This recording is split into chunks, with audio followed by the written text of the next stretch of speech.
우리 하나님의 말씀 요한복음 8장 31절 보시겠습니다.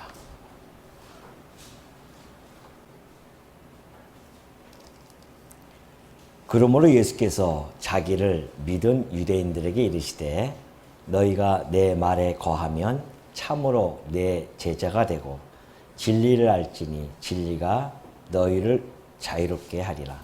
그들이 대답하되 우리가 아브라함의 자손이라 남의 종이 된 적이 없거늘 어찌하여 우리가 자유롭게 되리라 하느냐. 예수께서 대답하시되 진실로 진실로 너희에게 이르노니 죄를 범하는 자마다 죄의 종이라. 34절까지 봉독해 드렸습니다.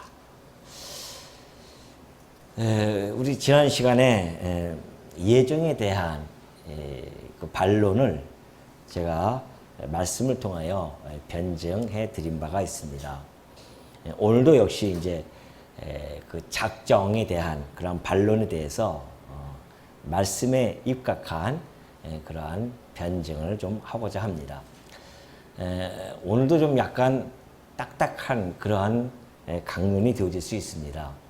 하나의 이론을 설명해 주는 또 논의가 되어지는 그러한 시간이기 때문에 아마 오늘로서 우리가 작정과 예정에 대한 교리는 마치게 되어질 텐데 조금 물론 뭐 아시는 분들은 쉽게 또 이해가 되실 수 있고요. 또 잘 알아듣지 못하시는 분들은 하나님의 말씀을 하나하나 살펴보면서 또한 그 말씀이 그 심령에 잘 뿌리박는 그러한 시간이 되었으면 하는 바람으로 오늘 우리 작정과 예정에 대한 교리를 마무리 짓고자 합니다. 우리가 지난 시간에 그 예정에 대해서 이야기하다 보니까 그렇다고 한다면 하나님은 정말 공평하신 분인가 아니면 불공평하신 분인가, 누구는 선택하고 누구는 유기했다고 한다면 아무 행위에 관계없이 그렇게 벌어진다고 하는 것이 그 사람으로서는 정말 억울하지 않을 수 없죠. 그래서 반문하는 겁니다. 하나님이 그렇게 공평하지 못하다고 하신다면 어떻게 공의의 하나님이라고 그렇게 영광이 선포되어질 수 있겠습니까? 라는 질문이 있었죠. 그 질문에 바울은 토기장이의 비유를 통하여서 그렇게 잘 설명해 준 바가 있습니다. 토기장이가 그 흙덩어리 하나 가지고 천한 그릇과 그리고 귀 있을 그릇 하나 만들 수 있는 권이 없겠느냐, 그런 이야기를 하게 되어진 겁니다. 그것처럼 하나님께서는 당신이 예정의 섭리를 통하여서 하나님의 영원한 주권의 영광을 선포하는, 그래서 모든 백성들이 하나님은 정말 당신은 모든 일들을 당신의 뜻대로 해나가실 수 있는 주권자이십니다 라는 것을 하나님께 영광을 돌리게 되어진다는 것이죠. 그와 연장선에서 우리는 이제 작정에 대한 반론이 또 만만치 않습니다. 물론 하나님이 없다라고 하는 자들에게 뭐 이런 반론까지 할 필요가 없습니다. 애당초 하나님이 없다고 하는 자들은 이런 문제에 대해서 우리가 설명할 이유도 없죠. 그러나 하나님을 믿는 자들 중에서 이러한 작정과 예정에 대해서 이야기하다 보면 막히는 부분이 있거든요. 그러다 보면은 심적으로 많이 무거워지게 되어지고 혹시 내가 알고 있는 그런 모든 것들이 잘못된 것은 아닌가에 대한 부딪힘이 있습니다. 그렇기 때문에 그러한 분들을 위해서 또한 이게 얘기하다 보면 이상하다, 내 이성적으로는 잘 받아들일 수 없다라고 하는 부분들이 있을 수 있습니다. 그럼에도 불구하고 이 모든 근거가 하나님의 말씀으로부터 출발되어지기 때문에 우리가 가지고 있는 이성으로 이것을 이해하려고 하지 말고 하나님의 계시의 관점에서 하나님이 하시는 그 섭리의 목적에 우리가 주안점을 두면서 하나하나 살펴보면 충분히, 또한 부족하더라도요, 지금 받아들일 수 있는 만큼은 받아들일 수 있지 않겠는가. 또 세월이 흐르다 보면 하나님의 말씀을 깨닫다 보면 그런 의문되어졌던 모든 부분들이 또 받아들일 수가 있습니다. 이 지금 내용들은 사실은 성경 전체를 통해서 계시되어진 하나님에 대한 내용이기 때문에 우리가 부분적으로 접근하게 되어지면은 때로는 좀 난관이다라고 그렇게 이야기할 수도 있지만은 그러나 우리가 성경을 전체적으로 살펴보다 보면 아 그렇구나라고 하는 것을 우리가 수납하게 되어지고 우리가 오히려 그 내용들이 우리들에게는 신앙의 아름다운 열매로 맺혀지기도 하고요. 또한 그 신앙이 흔들리지 않는 견고한 터 위에 세워지기도 한다는 사실을 여러분이 꼭 마음속에 명심하시고요. 하나하나 좀 살펴보도록 하겠습니다. 첫 번째는 그런 문제를 제기합니다. 아, 그렇다고 한다면 하나님의 작정대로 다 이루어진다고 한다면 우리가 무슨 뭐 노력할 필요가 있겠는가라고 하는 문제가 발생되어집니다. 하나님이 다 하시는데 우리가 뭐 노력할 게 있겠느냐라는 문제하고요. 또 하나는 우리 성도들이 그런 이야기를 듣다 보면 예정과 작정의 교리를 듣다 보면 아 그렇다고 한다면 내가 전도할 필요가 뭐 있겠느냐 이런 이야기죠. 가만히 있어도 하나님이 다 전도하실 것이 아니냐 이러한 이야기를 합니다. 그런데 그 질문은 어떻게 보면은 참으로 유아틱한 질문이 아닐 수가 없습니다. 우리가 성경에 대해서 잘 모르게 되어지면 이제 그런 질문들이 나타나게 되어지는데요. 그럼에도 불구하고 그런 부분들을 설명해 드릴 수밖에 없죠. 그런 부분들은 혹 자기의 나태함, 그 나태함을 합리화시키거나 또는 그런 것들을 자기에게 불순종하는 그런 구실로 삼고자 하는 자들이 혹 있을 수가 있습니다. 자기가 나태하니까는 그냥 하나님 다 하게 하시는데 한때 우리가 하나님이 하게 하신 데 빠져가지고서는 혼란을 겪을 때가 참 많이 있었습니다. 뭐 하나님 다 하게 하시는데 뭐 이러한 이제 생각 속에서 우리가 살다 보니까 우리도 모르게 나태해지고 게으르지고요. 그리고 자유와 방종에서 넘나들면서 우리가 행동을 했던 적이 참으로 없지 않아 있음을 이 시간 우리가 또 한번 곰곰이 생각해 보게 되어집니다. 그런데 그렇게 이제 질문하는 사람들은 하나의 그 결과에 대한 것만 하나님이 작정되어졌다고 착각하기 때문에 그렇습니다. 어떤 결과가 나타나요. 결과가 나타났는데 이 결과물을 보고서는 그럼 하나님이 작정하셨다라고 그렇게 이야기하는데 사실은 결과물만 작정되어진 것이 아니라 그 결과가 도출되기 위한 수단이 있습니다. 그러죠? 이 결과가 나타나기 위해서는 어떠한 일에 대한 수단이 이루어집니다.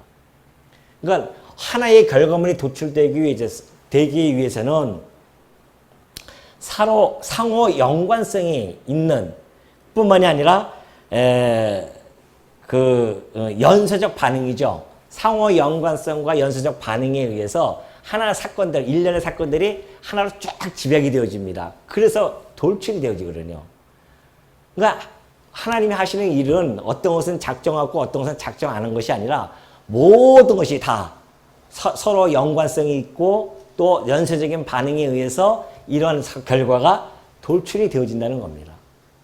그러니까 결과만이 아니라 수단조차도 하나님께서 다 작정 속에 집어넣습니다. 예를 하나 들자고 한다면, 자, 가을에 이제 곧 돌아오죠? 추수를 합니다. 그죠? 가을에 추수를 하죠. 추수를 할 때에, 가만히 있으면 하나님께서 다 추수해 주시겠지라고 생각하는 사람은 아무도 없잖아요. 추수하기 위해서는 수단이 필요합니다. 그래서 처음에 씨를 뿌리죠. 씨를 뿌리고 그 다음에 김매는 수고가 있습니다. 그러죠? 씨만 뿌리고 또 가만히 있으니까 그냥 잡풀들이 막 올라오기 시작하면 또 다 김을 맺어야 되잖아요. 그러한 수고로움과 그리고 언제든지 그 곡식이 잘 익는지 또 가서 살펴봐야 되고 이러한 수고로움이 없이는 추수가 이루어질 수가 없습니다. 그 누구나 다 아는 이야기잖아요. 그렇다고 한다면 하나님께서는 추수라고 하는 이 결과만 작정해 놓은 것이 아니라 바로 이 추수가 되기 위해서는 이러한 씨를 뿌리고 김을 매는 수고에 의해서 추수가 되어진다는 것까지도 다 어떻게 됐다? 작정이 되어져 있다는 겁니다. 전도서 11장 6절에 보면 솔로몬을 통해서 이렇게 말씀해 주고 계십니다. 너는 아침에 씨를 뿌리고 저녁에도 손을 놓지 말라 그런 얘기를 해요. 아침에 씨를 뿌렸으면 저녁에도 손을 놓지 말고 어떻게 하라? 잘 살펴야 된다 이거죠. 이것이 잘 되는지 저것이 잘 되는지 혹 둘이 다 잘 되는지는 알지 못하기 때문에 우리는 알지를 못해요. 그러니까 아침에 씨 뿌렸다고 해서 끝나는 것이 아니라 저녁 때도 가서 다 살펴봐야 된다는 것이죠. 그것이 솔로몬, 곧 지혜의 왕이라고 했던 솔로몬이 하나님께서 솔로몬의 입술을 통하여 우리들에게 전달해 준 내용입니다. 어떻게 가만히 있으면 추수가 되어지겠습니까? 그 질문 자체가 유아틱한 거죠. 그리고 어떤 자는 또 그래요. 그럼 우리 전도 안 하고 가만히 있으면 다 전도 되겠지. 하나님이 다 하시는 거니까. 고린도전서 1장 21절을 보면 하나님께서 바울을 통하여 이렇게 말씀해 주고 계십니다. 하나님의 지혜에 있어서는 이 세상이 자기 지혜로 하나님을 알지 못하므로 하나님께서 전도에 미련한 것으로 믿는 자들을 구원하시기를 기뻐하셨다 그래요. 자, 결과입니다. 결과가 뭐예요? 구원입니다. 하나님께서 이 사람을 구원을 시킬 때에 하나님께서는 전도에 미련한 방법 그렇게 얘기하죠. 수단이 뭐예요? 전도입니다. 얼마나 미련합니까? 바울 보십시오. 도를 전하고자 산 넘고 물 건너고 바다를 건너고 하나님이 하실 수 있잖아요. 한꺼번에. 왜 못 하십니까? 하늘에서 스피커를 통해서 이놈들아 내가 살아있느니라 한마디 하시면 끝나는 거 아니겠어요? 그럼 벌벌 천둥 소리만 들려도 벌벌 떨면서 그런 사람들이 두려워하는데 하나님의 음성이 하늘에서 꽝 쩌렁쩌렁 울리면은 다 두려워서 하나님 다 나갈 거 아니에요. 근데 하나님은 전도라고 하는 이 미련한 방법, 발품을 팔아서 걸어 다니면서 힘들게 도를 전하는 이런 미련한 것들을 통하여 하나님은 구원시키는 것을 기뻐했다는 겁니다. 그게 하나님의 뜻이에요. 그러니까 가만히 있는다고 구원이 되겠어요? 전도라고 하는 우리의 이 땀 흘림이 있어야 구원을 얻게 되어지는 것이죠. 하나님이 다 하셔도 되지만 왜 우리를 통해서 먼저 도를 받은 자들을 통해서 또 도를 전하게 하시는 그 수고로움을 하게 하시냐 말이죠. 여러분 다 겪어보셨잖아요. 내가 전도를 해서 그분이 이 말씀을 받아들이고 하나님께로 나아가서 신앙생활 하는 거 보면 그것처럼 큰 기쁨이 있습니까? 마치 우리가 아이를 낳고 그 아이가 새 생명이 태어나서 그 기쁨, 얻었던 그 기쁨과 방불한 기쁨을 우리가 얻게 되어집니다. 우리가 전도를 해서 한 사람이 들어와서 함께 내 옆에 앉아서 말씀을 듣고 감격하여 눈물을 흘리는 그런 상황을 우리가 접해봤을 때에 그것처럼 행복한 것이 어디냐 말이죠. 하나님께서는 그걸 기뻐하신 겁니다. 우리로 하여금 기쁘게 해주시려고 도를 통해서 그래서 한 영혼이 또 생명을 얻게 되어지고 이런 수고로움을 통해서 구원을 얻게 하는 것. 이것이 하나님이 기뻐하시고 그것이 하나님이 정하신 뜻이었다. 그렇기 때문에 그럼 가만히 있으면 구원받겠네요. 이런 질문 자체가 잘못된 거죠.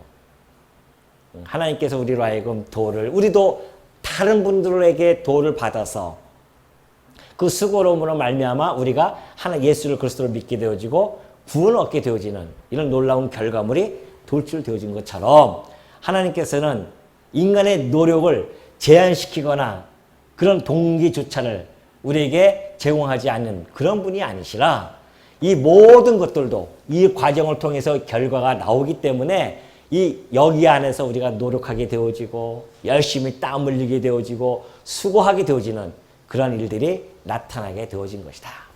그렇기 때문에 그들이 그런 질문들은 너무 유약해. 여러분들은 그런 질문 안 하시겠지만은 혹시 이 강론을 듣다가 그런 생각을 가지고 계신 분이 있다고 한다면 이것까지 생각하셔서 단순하게 이거 하나님이 하셨으니까 이거는 뭐 하나님이 안 하시는 건가? 그것이 아니라 이것까지도 다 하나님의 작정섭년에 들어서서 우리로 하여금 땀도 흘리게 하고 수고로움도 하게 하셔서 결과물들을 돌출하게 하신다. 이런 것들을 꼭 생각해 주시기 바랍니다.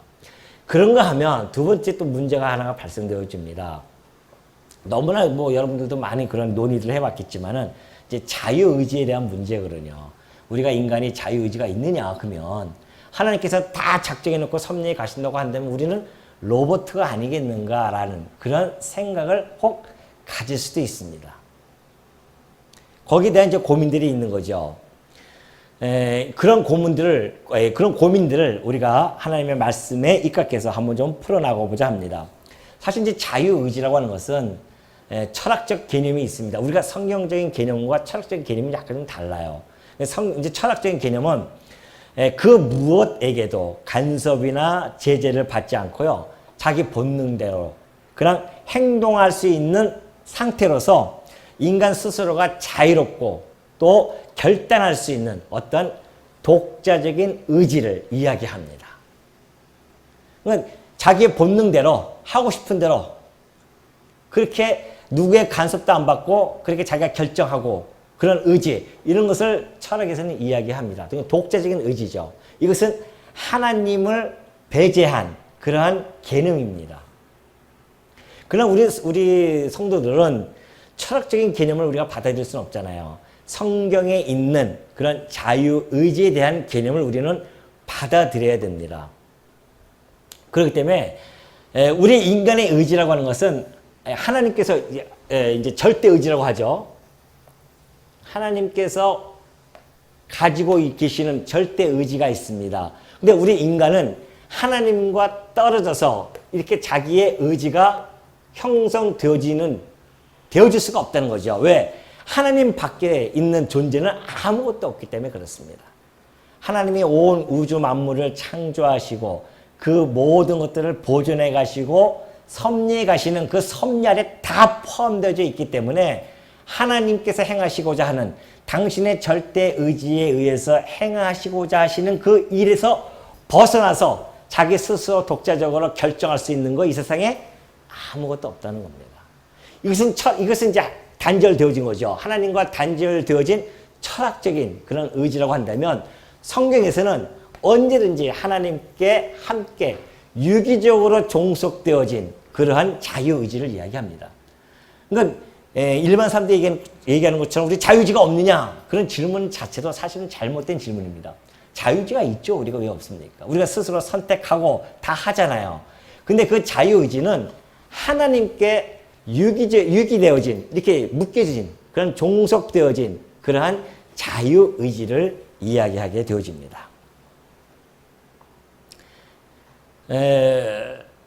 만약에 하나님께서 우리가 인간이 이렇게 독자적인 의지가 있다고 한다면 하나님의 성도 중에서도 기독교 안에서도 만약에 이것을 주장하는 자들이 있다고 한다면 하나님의 절대 의지에 대한 절대 의지가 있죠. 하나님께서 이 절대 의지를 하나님과 인간의 의지가 서로 상대가 되어지는 상대적인 개념으로 전락이 되어집니다. 그러면 하나님과 나도 같은 의지를 가지고 따로따로 내 마음대로 하고 하나님 마음대로 하고 그렇게 되어버리죠. 그렇기 때문에 그 논리 자체가 사실은 성립이 안 됩니다. 그래서 우리는 이 구조 속에서 충분히 자유의지에 대한 개념을 이해할 수가 있게 되어지는데요. 그 예를 한번 들어볼게요. 예를 들어서 모압 왕 발락이요. 거짓 선지자 발람을 부릅니다. 불러가지고서는 발람아 너 저 이스라엘 백성들 좀 저주 좀 한번 해봐라. 그래요. 그러니까 발람이 알았다고 하면서 돈을 충분히 받고 가서 저주를 합니다. 저주를 하면서 입을 딱 열었는데 그때부터 막 이스라엘 백성들은 어떻게 해요? 축복의 기도가 막 나오기 시작합니다. 옆에서 들었던 그 발락으로서는 장이 어떻게 돼요? 뒤집어질 수밖에 없잖아요. 도대체 너 무슨 일이냐? 내가 너에게 큰 돈을 들여서 지금 이스라엘 민족들을 갖다가 저주하라고 했더니만 오히려 왜 축복을 하고 있느냐? 그랬더니만 발람이 한 말 뭐라고 이야기인 줄 아십니까? 여호와께서 내 입에 주신 말씀을 내가 어찌 말하지 아니할 수 있으리요? 그래요. 지금 내가 내 의지에 따라서 이야기하려고 했더니만 여호와께서 내게 말씀을 줘서 지금 이 축복의 말씀을 하고 계시는데 내가 어떻게 내 독자적으로 그 저주를 할 수 있겠느냐? 그 이야기는 하나님께 내가 종속되어져 있기 때문에 비록 내가 거짓 선지자일지라도 하나님께 종속되어져서 지금 하나님이 내게 주시는 그 입술을 통하여 하나님의 뜻을 전달해 가게 하시는데 내가 어떻게 그걸 거스릴 수 있겠느냐, 그런 이야기를 해야 된단 말입니다. 그것뿐만이 아니죠. 예수님도 그런 말씀하셨습니다. 제자들을 모아놓고 나는 포도나무요 너희는 가지인데 너희들이 내 안에 거하면 너희들이 열매를 맺는데 만약에 나를 떠나서는 아무것도 너희는 할 수가 없다고 합니다. 제자들이 그리스도를 떠나서는 아무 열매를 맺을 수가 없어요. 전도요 절대 안 된다는 것이죠.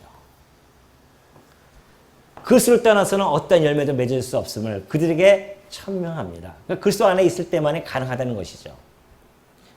더 나아가서는 잠언서에서는 이렇게 이야기합니다. 왕의 마음이 여호와의 손에 있는데, 이제 솔로몬이 하는 이야기죠. 왕의 마음이 여호와의 손에 있는데 마치 봄물에 갇혀 있는 것처럼 그렇다.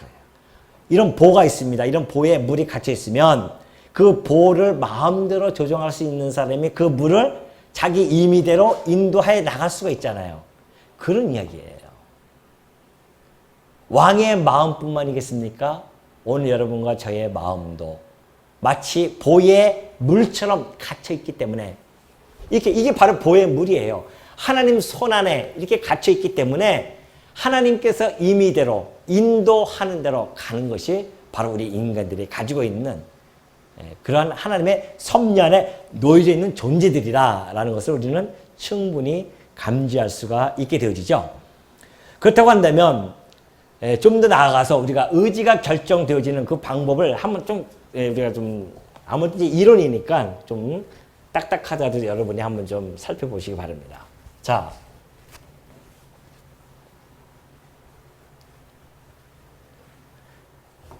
우리가 의지가 결정되어질 때 아까 얘기했듯이 어떤 결정이 이루어져요. 결정이 이루어지는데 선택을 하고 있지 않습니까? 오늘 여러분들도 아침에 나오실 때에 선택을 하셨을 거 아니에요. 아침에 밥을 먹을까 말까. 밥 드시고 오신 분도 있을 것이고 밥을 안 드시고 오신 분도 있습니다. 그러죠? 하여튼 결정을 했어요. 선택을 했단 말입니다. 결정을 했죠. 근데 그 결정은 어디서부터 나옵니까? 인간이 가지고 있는 어떤 이성이라든가 그리고 마음으로부터 출발되어지죠. 이성과 마음에 의해서 결정을 합니다. 그래서 나는 오늘 밥 안 먹을 거야. 내 이성에 의해서 또 마음에 의해서 오늘 밥 먹고 싶지 않다. 왜 밥을 안 먹고 싶으냐면은 여러 가지 동기가 있어요. 그렇죠? 모든 결정은 동기로부터 나옵니다. 최강의 동기에 의해서 결정이 되어지는 거예요. 그렇죠? 분명히 자기가 나는 오늘 밥을 먹으면 속이 좀 거북해. 그 거북한 그 육체적인 고통의 동기가 있기 때문에 밥을 안 먹고 오신 분도 있을 것이고요. 때로는 내가 다이어트를 좀 해야겠어 해서 안 드신 분도 동기가 뭐예요? 다이어트를 동기를 가지고 안 드신 분도 있습니다. 이렇듯이 다양한 동기에 의해서 결정을 하게 되어져 있습니다. 인간은 누구든지 다 그래요. 동기 없이 결정하는 건 아무것도 없습니다. 근데 이 동기라고 하는 것은 어떤 외부적인 법칙에 의해서 이 동기가 형성이 되어집니다. 예를 들어서 어떤 사회적인 관습이라든가 그리고 어떤 차별과 비난에 대한 어떤 공포, 자기가 어떤 차별과 또는 공포, 두려움 이런 것도 있죠. 처벌, 어떤 처벌 받는 것에 대한 또 남으로부터 비난을 받는 이런 공포가 있을 수도 있고요. 또 과거에 받은 교육이라든가 또는 유전이라든가 또는 환경 등에 의해서 그런 동기가 형성이 되어집니다. 예를 하나 들어주면 쉬운 일 하나 들어드릴게요. 자, 오늘 아침에 이제 차를 타고 오십니다. 차를 타고 오시다가 보니까는 지나가는 사람도 없어요. 교차로에 딱 차들도 없고. 근데 빨간불이에요. 그래서 막 시간이 없다. 좀 빨리 지나가고 싶다. 지나가려고 하는데 갑자기 딱 멈춰요. 딱 멈춥니다. 그 멈추는 이유가 바로 교차로 건너편에 경찰이 서 있는 거예요. 가고 싶어도 못 가요. 왜요? 내가 건너가면 처벌을 받습니다. 처벌을 받아서 범칙금을 냅니다. 그래서 피 같은 돈을 세금을 내야 되죠. 동기가 그거예요. 저 만약에 없으면, 경찰이 없으면 그냥 건너가도 되는데 경찰이 있으니까 꼼짝 못하고 신호등을 지키고 파란불에 건너가게 되어집니다. 그게 동기예요. 그런 동기에 의해서 결정이 되어졌단 말입니다. 그러니까 누구든지 인간들은 다 그 동기에 의해서 이루어진다는 것이죠. 그러니 이 안에서 봤을 때는 우리가 자유의지를 하고 결정이 되어집니다. 내 마음대로 선택하고 하잖아요. 아침에 밥을 먹든 무슨 옷을 입든 모든 것이 다 결정이 자기가 스스로가 결정해서 그것을 이뤄나가지만 그 모든 것들은 다 동기, 자기가 가지고 있는 그 최강의 동기에 의해서 결정이 되어져서 선택을 해가지고서는 행동이 나오는 것이고, 그런데 이 모든 동기는 이런 외부적인 법칙에 의해서 형성되어진 이 동기는 어디서부터 온가? 어디서부터 올까요? 이 동기가 하나님의 영원한 작정 안에서, 하나님의 영원한 작정으로부터 출발되어진 모든 동기가 형성이 되어진 겁니다. 왜? 하나님 손에서 벗어나는 일들이 이 땅에는 아무것도 없기 때문에 그렇습니다. 그렇기 때문에 우리가 자유의지가 있다 없다 그런 질문보다는 현재 우리가 갖추고 있는 이런 일들에 의해서 우리가 선택하고 움직여 나가는데 이 모든 것들이 다 하나님의 영원한 작정 섭리 속에서 이루어져 가고 있는구나 라는 것을 우리가 알게 되어집니다. 그러니까 우리가 자유롭게 움직이는 것이, 우리 장로님 이제 건축하시니까 잘 아시겠지만은, 건축가가 자기가 집을 짓고자 하는 거 모든 계획을 딱 세워요. 그러면 부를 거 아닙니까? 목수라든가 미정이라든가 다른 사람들 다 불러가지고서는 내가 지금 이런 식으로 집을 지으려고 합니다. 설계도 보여주면서 딱 이야기해요. 그러면 그 사람들은 가가지고 그 설계도대로 지 마음대로 못을 받고 하죠. 5번을 받든 4번을 받든 마음대로 합니다. 그러면서 집을 져 나가고 있어요. 그럼 그 집을 져 나가는 그것은 곧 누구의 의지입니까? 그 집을 짓는 사람들이 자기 의지대로 집을 짓지만 최종적으로는 건축가의 의도대로 집을 져가고 있는 것이죠. 그런 예입니다. 그렇기 때문에 우리가 어떤 자유의지에 대한 부분들, 우리가 로봇인가? 이런 것들은 아까 얘기했듯이 좀 유아틱한 질문이 될 수 있고요. 하나님이 이렇게 오묘하게 섭리를 해 가시는구나. 사실상 우리 정통신학자들이 고민이 많아요. 이런 것들에 대해서. 왜? 절대의지와 자유의지를 어떻게 우리가 절묘하고 그리고 균형 있게 이것을 설명하고 이것을 어떻게 자리에 놓느냐. 여기에 대한 고민이 많이 있거든요. 철학에서도 자유의지에 대한 문제를 많이 다루고 있기 때문에 그렇습니다. 철학에서는 결정론이라고 해서 이렇게 따로 분리하지 않습니까? 우리는 작정론이지만 그들은 결정되어져 있다. 모든 것들이. 어떤 사람들은 무슨 소리냐? 자유의지대로 다 이뤄나간다. 그런 이야기를 하고. 그래서 이 두 가지는 도저히 서로 양립할 수가 없다. 그래서 양립 불가론을 갖다가 이야기하는 것이 철학에서 이야기하는 결정론입니다. 근데 그들의 결정론은 우리의 작정론과는 전혀 다릅니다. 그들은 어떠한 자연 법칙에 의해서 모든 것이 이루어진다는 것이죠. 예를 들면 사과를 떨어뜨렸는데 사과가 뚝 떨어져요. 근데 이 뉴턴이 이 만유 인력을 발견하기 전까지는 사람들은 당연히 그러겠지라고 그렇게 생각하고 다 지나갔는데 만유 인력 뉴턴이 딱 보더니만 사과가 왜 떨어질까 생각을 해본 거예요. 했더니만 이것이 모든 물체는 서로가 끄는 만유 인력이라고 하는 이 법칙이 있었구나. 라고 해서 이 중력의 법칙을 그가 발견하잖아요. 그럼 이것은 이미 결정되어져 있기 때문에 변함이 없다 이거는. 사과뿐만이 아니라 이걸 떨어뜨려도 내려올 수밖에 없고 이 컵을 던져도 다 중력에 의해서 떨어질 수밖에 없는, 이것은 이미 결정되어져 있는 것이다. 이것이 바로 철학에서 얘기하는 결정론이거든요. 근데 그것이 왜 그렇게 되어지는가? 그것은 그냥 동기만 이야기하는 거죠. 동기만. 그것이 만유 인력이라고 하는 중력의 법칙에 의해서 그렇게 되어진 것이다. 그 정도에서 끝나지, 우리처럼 왜 그 일들이 이루어지며 의미라든가 목적 이런 것들이 그들은 설명할 수가 없습니다. 우리는 근데 설명이 되어지잖아요. 그 일을 누가 하셨는가?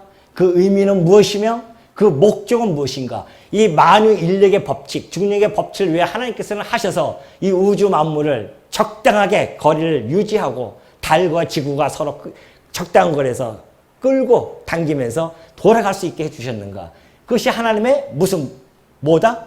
하나님의 그 영광, 당신의 전능의 영광을 선포하는 것이다 라고 하는 우리의 목적을 우리는 충분히 이야기할 수 있지만 철학에서 이야기하는 결정론은 그런 이야기가 없어요.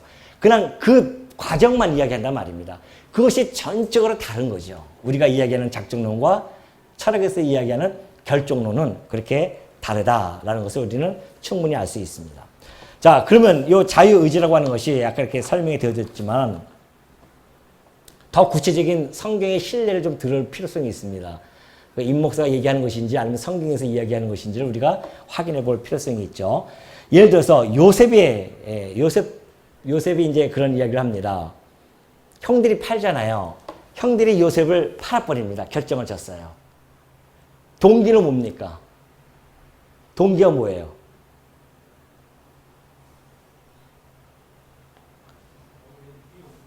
예, 그렇죠. 미운 거예요, 그냥. 아버지한테 사랑받는 게 미워요, 그냥. 동기가 있잖아요, 분명히. 그런데 요셉이 그래서 팔려가가지고서는 나중에 총리가 되고 나니까 요셉이 하나님의 영원한 작정론을 깨달은 거예요. 그래서 그가 그 형들에게 하는 이야기가 이렇게 이야기를 하게 되어집니다. 창세기 45장 8절인데요. 제가 말씀드릴게요. 그런즉 나를 45장 7절부터 할게요. 하나님이 큰 구원으로 당신들의 생명을 보존하고 당신들의 후손을 세상에 두시려고 나를 당신들보다 먼저 보내셨나니 그런즉 나를 이리로 보낸 이는 당신들이 아니요 하나님이십니다.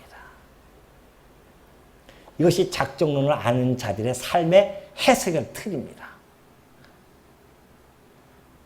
만약에 요셉이 그걸 몰랐다고 한다면 형들이 미워서 날 팔았어? 알았다. 이제 내가 그 위치 힘 있는 자리에 있으니 형도 어떻게 했습니까? 다들. 자기 마음대로 다 감옥에 집어넣고 너도 한번 맛 좀 봐라. 그렇게 할 수 있잖아요. 근데 요셉은 그렇지 않단 말입니다.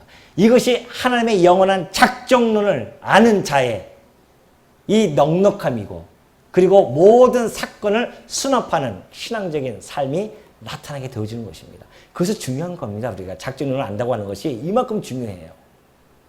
당신 나를 팔게 하신 것은 당신이 미움의 동기로 인해서 그래 했지만은 사실은 알고 보니까 하나님이 우리 식구를 다 살리시기 위해서 나를 먼저 보내기 위하여 당신들로 하여금 미움의 동기를 유발케 하시고 그래서 나로 하여금 팔게 하셔서 지금 이 자리에 내가 앉을 수 있도록 하셨고 결국은 하나님의 그 1차적인 목적을 하나님께서는 달성하신 겁니다.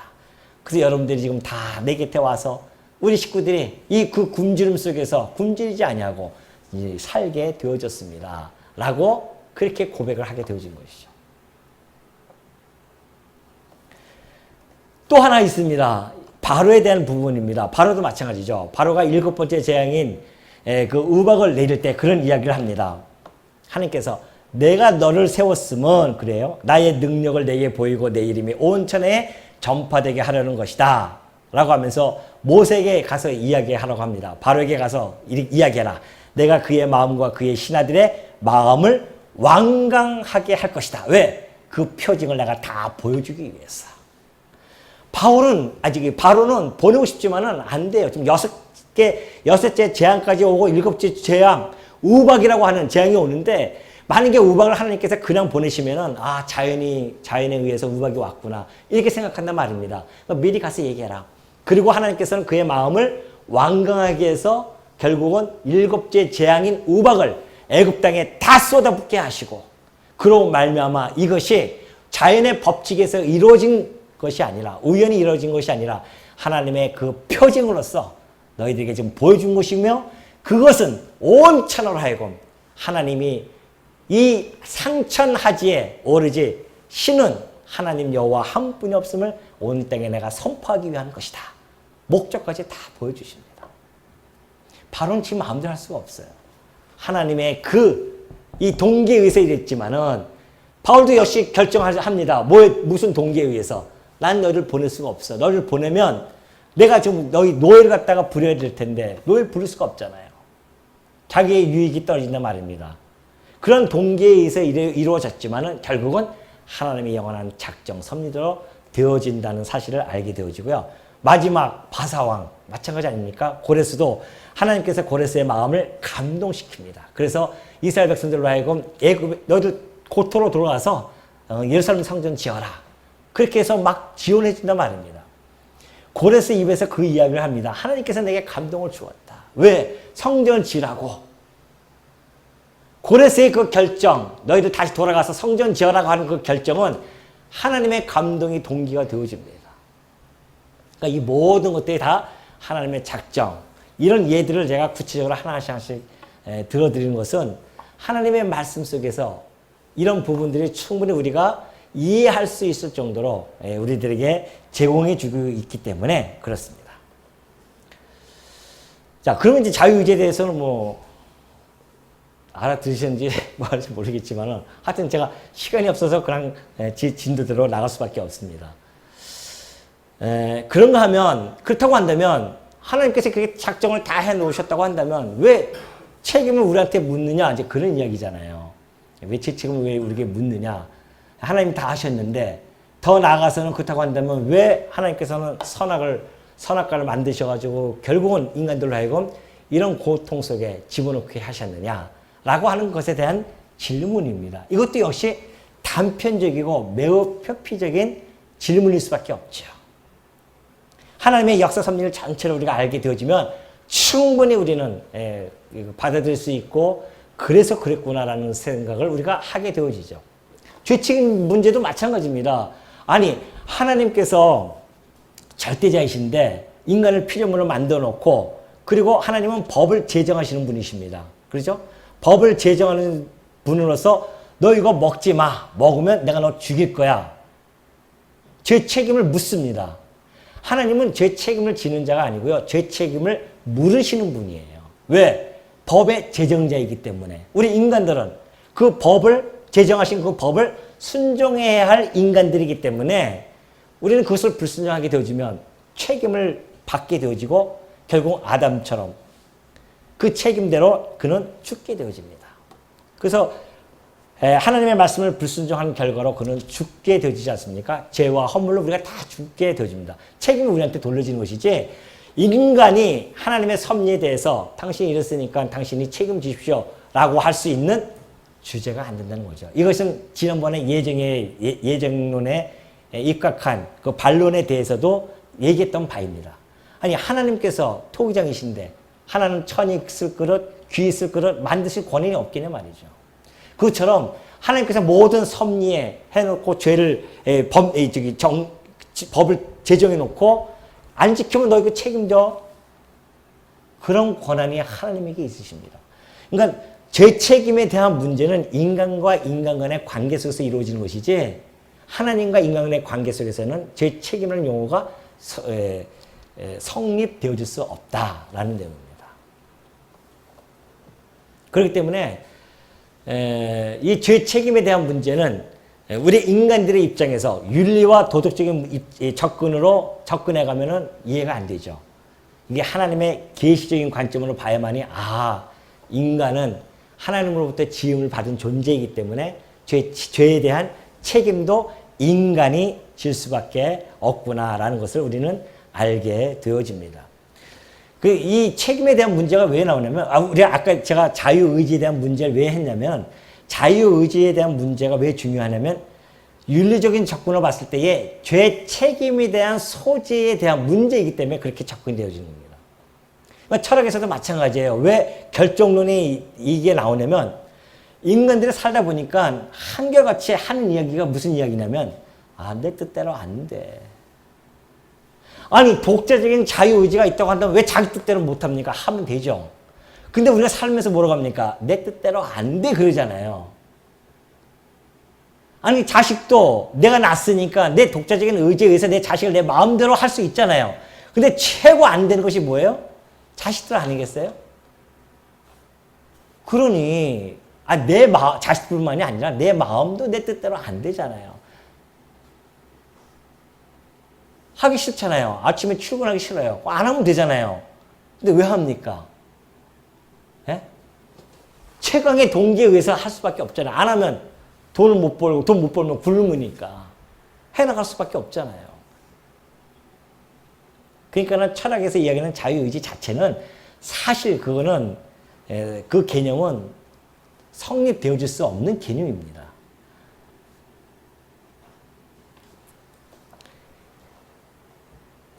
요즘 뭐 고유정 사건이 그거 아닙니까? 우발적 범죄 그런 거 아니에요 다? 심신장애에 의한 심신이 상실되어졌어요. 자기 의지에 따라서 일이 이루어진 것이 아니라 자기 심신이 상실되어졌기 때문에 어쩔 수 없이 그냥 그렇게 됐다. 그러니까 형을 낮춰야 된다. 그 얘기예요 지금 핵심은. 우발적 범죄를 그렇게 했다는 것이죠. 그러니까는 많은 요즘 문제 그런 것에 대한 문제가 있지 않습니까? 너 왜 그렇게 했어? 왜 폭행했어? 술을 너무 많이 먹어가지고서는 만취가 돼가지고 기억이 안 납니다. 판사들이 그걸 보고서는 형을 감해준단 말입니다. 왜? 만취가 되어졌으니까 자기 스스로 자유의지에 의해서 이루어질 수 없기 때문에 그래서 그 자기 의지가 아니라 그 술에 의해서 이루어졌기 때문에 그건 어쩔 수 없다. 그것이 바로 그게 양립적 불가론적인 그런 철학적인 결정론입니다. 거기에 입각해서 변호를 하는 거죠. 그 변호는 일찍이 미국에서도요 유명한 변호사가 그 법정에서 그걸 예를 들어서 사형을 종신형으로 바꾸는 예가 있었습니다. 그 두 대학생이 14세 소년, 어린 소년을 죽였어요. 그런데 그렇게 할 수밖에 없었다. 왜? 심신 장애가 있었기 때문에 그렇게 그가 했다. 그래서 미국 법정에서 그걸 받아들여서 사형에서 종신형으로 바꾸거든요. 그런 모든 것들이 다 이 철학이라든가 사회적으로 중요하기 때문에 그런 문제들이 들쳐 나오는데 성경적 입장에서 봤을 때는 그런 문제들이 하나님의 영원한 작정에서 이루어져 가고 있다는 것. 그리고 아까 얘기했듯이 그렇다고 한다면 하나님께서는 왜 선악을 만드셨는가, 선악과를. 하나님의 섭리 속에서, 영원한 작정 섭리 속에서 하나님의 영광을 선포하기 위한 수단으로서 그 선악과가 필요했다는 거죠. 그러니까 하나님의 목적으로 접근이 되어 이해가 되어지지 결과로 또는 수단으로 접근해 가게 되어지면은 방편으로서 접근해 가게 되어지면 이해가 안 되는 내용입니다. 그렇죠? 하나님 선악과를 안 만드셨으면 되지. 그러면 죄가 이 땅에 들어올 필요도 없고 우리는 에덴 동산에서 영원토록 행복하게 살 텐데. 근데 하나님의 목적이 그게 아니었잖아요. 하나님의 은혜의 영광이 선포되기 위한 목적이었기 때문에 그래서 했던 이야기가 바로 이 이야기입니다. 우리가 로마서 11장 32절을 한번 살펴보도록 하겠습니다. 이건 다 찾아볼게요. 중요한 내용이기 때문에 로마서 11장 32절입니다.